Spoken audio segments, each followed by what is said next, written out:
Allora, sono qui con Filippo Schiavo. Pippo, partita pazzesca, prima in avanti Sandrigo, poi l'avete raggiunta, siete andati in vantaggio voi e poi alla fine Sandrigo ha finito il match con un 6-3. Che partita hai visto stasera?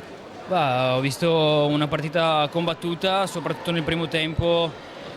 Abbiamo giocato, siamo riusciti a giocare, poi nel secondo siamo un po' calati e Sandrigo è venuto fuori e niente, penso entrambe le squadre abbiamo dato il massimo e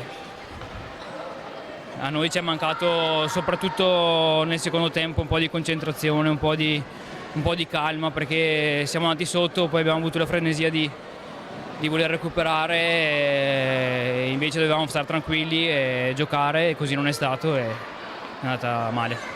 Una piccola nota tecnica, abbiamo visto da lassù in alto, insomma, una lettura difensiva di Montebello spettacolare nel corso dei primi 25. Avete prima difeso molto bassi, poi quando siete andati in vantaggio avete aggredito l'avversario. Dici che forse è mancato questo approccio anche nel secondo tempo, dopo aver fatto veramente un primo tempo notevole. Sì, no, come dicevo prima, il primo tempo abbiamo giocato molto bene, poi siamo calati fisicamente e dopo loro ci hanno pareggiato e poi sono andati in vantaggio e lì abbiamo cercato di recuperare, ci siamo allargati e abbiamo lasciato spazi, loro ci hanno pulito in contropiede.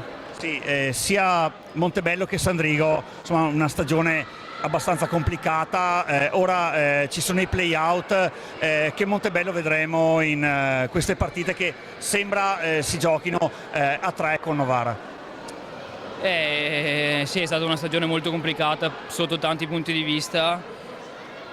Sicuramente dovevamo far meglio, però ormai è inutile piangersi addosso, è andata così.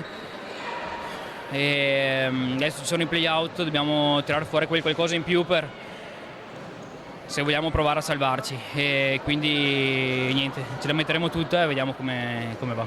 Grazie mille, ciao Pippo.